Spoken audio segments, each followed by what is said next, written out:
ടൗൺഷിപ്പുമായി ബന്ധപ്പെട്ട കൂടുതൽ കാര്യങ്ങളിലേക്ക് പോയി കഴിഞ്ഞാൽ ചൂരൽമലയിൽ ഇപ്പോഴും ജോഷിലോടൊപ്പം നിരവധി ആളുകളുണ്ട്. അവർക്കൊക്കെ പറയാനുള്ളത് എന്താണ് എന്ന് കേൾക്കേണ്ട ദിവസം തന്നെയാണെന്ന്. കാരണം അവരാണ് ഇന്നത്തെ താരങ്ങൾ എന്ന് പറയുന്നത്. പുതുജീവിതത്തിലേക്ക് കൈപിടിച്ച ഒരു ജനത അവരെ ഉയർത്തുമ്പോൾ അവർക്ക് പറയാനുള്ളത് കേൾക്കേണ്ട സമയമാണ്. നമുക്ക് ജോഷിലയിലേക്ക് പോകാം. ജോഷില,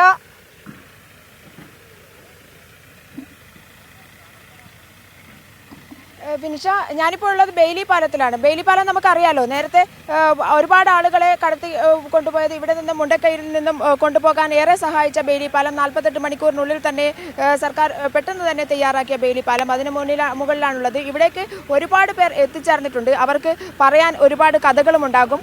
നമുക്കറിയാം, വെള്ളാർമല സ്കൂളിലെ ഉണ്ണികൃഷ്ണ മാഷ് അടക്കം ഇവിടെയുണ്ട്. വെള്ളാർമല സ്കൂളിലെ കുട്ടികളെ നെഞ്ചോട് അടുക്കി പിടിച്ച അധ്യാപകൻ. അവർക്ക് ഇപ്പോഴത്തെ ഒരു മാറ്റം എങ്ങനെയാണ് വെള്ളാർമല സ്കൂളിലെ അധ്യാപകരെയും കുട്ടികളെയും മേപ്പാടി സ്കൂളിലേക്ക് മാറ്റിയത്, അവർ എങ്ങനെയാണ് മേപ്പാടി സ്കൂളിൽ പുനരധിവസിപ്പിക്കപ്പെട്ടത്, അവിടെയുള്ള അധ്യാപകർ എങ്ങനെയാണ് അവരെ ട്രീറ്റ് ചെയ്തത്, ഇതൊക്കെ തന്നെ മുന്നിലുണ്ട്. വെള്ളാർമല സ്കൂളിലെ പുതിയ ബിൽഡിംഗ് അടക്കം ഉദ്ഘാടനം ചെയ്യാൻ പോവുകയാണ്. ടൗൺഷിപ്പ് മാത്രമല്ല, ടൗൺഷിപ്പ് ഉയരുമ്പോൾ ഉണ്ണികൃഷ്ണ മാഷക്കടക്കം ഒരുപാട് കാര്യങ്ങൾ പറയാനുണ്ട്. അതുപോലെ തന്നെ ചൂരൽമല റീബിൽഡ് ചെയ്യാൻ പോവുകയാണ്. ചൂരൽമല ടൗൺ തന്നെ റീബിൽഡ് ചെയ്യാൻ സർക്കാർ പോവുകയാണ്. അതിൻ്റെ ആളുകളുണ്ട്. അത്തരത്തിൽ നമുക്ക് ഇവരോടൊക്കെ തന്നെ അതിനെക്കുറിച്ചുള്ള സർക്കാരിൻ്റെ ആ ഒരു പ്രോഗ്രാമിനെ കുറിച്ച്, ഇനി ചൂരൽമല എങ്ങനെയാണ് റീബിൽഡ് ചെയ്യുക, ടൗൺഷിപ്പ് ഉയരുന്നതിനെ കുറിച്ച് എന്താണ് പറയാനുള്ളത് എന്നതൊക്കെ നമുക്ക് ചോദിക്കാനുണ്ട്. ഏട്ടാ, ചൂരൽമല റീബിൽഡിന്റെ ഒരു ഇതാണല്ലേ, ഒരു സംഘടന തന്നെ നിങ്ങൾ ഉണ്ടാക്കിയിട്ടുണ്ട്. അതിനെക്കുറിച്ച് എന്താ പറയാനുള്ളത്, സർക്കാരിന്റെ ഒരു തയ്യാറെടുപ്പുകളെ കുറിച്ച്? അതുപോലെ ഈ ടൗൺഷിപ്പ് തറക്കല്ലിടാൻ പോവുകയാണ്, അതിനെക്കുറിച്ച് എന്താ പറയാനുള്ളത്? ഞങ്ങൾക്ക് പറയാനുള്ളത്, ഇവിടുന്ന് ഒരു 1000-500 കുടുംബങ്ങൾ ഇവിടുന്ന് മാറിപ്പോയി കഴിഞ്ഞാൽ ഇവിടെ ബാലൻസ് വരുന്ന 1000-ഓളം കുടുംബങ്ങൾ ഇവിടെ ഉണ്ട്, ജീവിക്കുന്നുണ്ട്. ഞങ്ങളൊക്കെ നൂറ്റാണ്ടായിട്ട് ഇവിടെ തന്നെ ജീവിക്കുന്ന ആൾക്കാരാണ്. അപ്പോൾ ഞങ്ങൾക്ക് അടിസ്ഥാന സൗകര്യങ്ങൾ ഇവിടെ വേണം. അപ്പോൾ പ്രധാനമായിട്ടും ഈ വേലിപ്പാലത്തിനോട് ചേർന്നുള്ള പാലം, അതുപോലെ മുണ്ടക്കൈയിലേക്ക് പോകുന്ന മുണ്ടക്കൈ പാലം, അതുപോലെ 9 നമ്പറിലേക്ക് പോകുന്ന പാലം, ഇത്തരം പാലങ്ങളും അതുപോലെ തന്നെ അനുബന്ധിച്ചുള്ള റോഡുകളും അടിയന്തരമായിട്ട് ഞങ്ങൾക്ക് നിർമ്മിക്കും. ഇതൊക്കെ എന്തിനാണ് എന്നാണ് ടി സിദ്ദീഖ് MLA കഴിഞ്ഞ ദിവസം ചോദിക്കുന്നുണ്ടായിരുന്നത്. ഇവിടെ എന്തിനാണ് പാലം, ഇവിടെ എന്തിനാണ് റീബിൽഡ് എന്ന് പറയുന്നത്, ഇവിടെ നടത്തിയിട്ട് മറ്റെന്തൊക്കെ ഉദ്ദേശത്തോടു കൂടിയാണ് എന്നൊക്കെയാണ് പലരും പറഞ്ഞു വരുന്നത്. അതായത് ഇതിനെ എതിർക്കുന്ന കുറച്ച് ആളുകൾ ഇവിടെ രൂപപ്പെട്ടിട്ടുണ്ട്. അവരൊക്കെ പറയുന്നത് എന്തിനാണ് ഈ ഒരു റീബിൽഡ് എന്ന്, ചൂരൽമല റീബിൽഡ് എന്ന് പറയുന്നത്, അതിനെക്കുറിച്ചൊക്കെ എന്താ പറയാനുള്ളത്? അല്ല, അവരോട് ഞങ്ങൾക്ക് പറയാനുള്ളത് വേറൊന്നുമില്ല. ഞങ്ങളിവിടെ മനുഷ്യരാണ് ജീവിക്കുന്നത്. അപ്പം ഞങ്ങൾക്ക് ഇവിടെ ജീവിച്ചേ പറ്റൂ. ഞങ്ങൾ നൂറ്റാണ്ടുകളായിട്ട് ഇവിടെ ജീവിക്കുന്ന ആൾക്കാരാണ്. എൻ്റെയൊക്കെ അച്ഛൻ്റെ അച്ഛനൊക്കെ ഇവിടെ വന്ന് 32 കാലഘട്ടത്തിൽ, ബ്രിട്ടീഷുകാരുടെ കാലഘട്ടത്തിൽ ജീവിക്കുന്ന ആളുകളാണ്. എൻ്റെ കുടുംബത്തിൽ ഈ ഒരു പ്രളയം ഉണ്ടായപ്പോൾ തന്നെ 32ഓളം കുടുംബങ്ങൾ പോയി.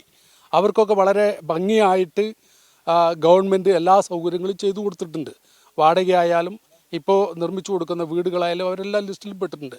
അപ്പോൾ അവർക്കൊക്കെ വളരെ കൃത്യമായിട്ട് വീട് കിട്ടുന്നുണ്ട്. പക്ഷേ ഇവിടെ ജീവിക്കുന്ന ആളുകൾക്ക് അവർക്ക് അടിസ്ഥാനപരമായ സൗകര്യങ്ങൾ വേണം.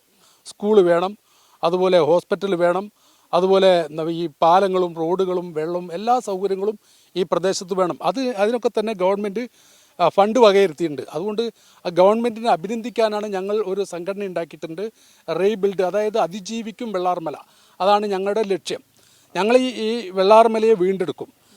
ഞാൻ ഈ സ്കൂളിലെ പഴയ PT പ്രസിഡൻ്റ് ഉണ്ണി സാറിനറിയാം.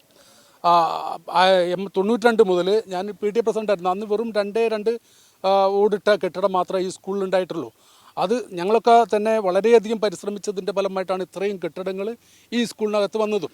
വെള്ളാർമല സ്കൂൾ അടക്കം റീബിൽഡ് ചെയ്യാൻ പോകും. അതെ, വെള്ളാർമല സ്കൂൾക്ക് ഞങ്ങൾ 5 ഏക്കർ സ്ഥലം ഞങ്ങൾ കണ്ടെത്തുന്നുണ്ട്. ഞങ്ങൾ പിന്നെ ഇവിടെ സ്വകാര്യ മേഖലയിലായിട്ടും അതുപോലെ ആരിസം കമ്പനിയായിട്ടും ഒക്കെ സംസാരിച്ചിട്ടുണ്ട്.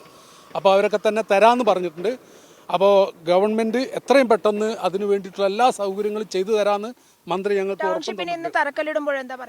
വളരെയധികം സന്തോഷം. കാരണം ഇന്ന് ഈ ടൗൺഷിപ്പിനും കൂടി ഇന്ന് തറക്കല്ലിടുമ്പോൾ വളരെയധികം സന്തോഷമാണ് വരുന്നത്. കാരണം ഇവിടെ തകർന്നു പോയ ചൂരൽമലയെ വീണ്ടെടുക്കാൻ വേണ്ടി കഴിയും എന്നുള്ളത് ഞങ്ങൾക്ക് അഭിമാനിക്കാം.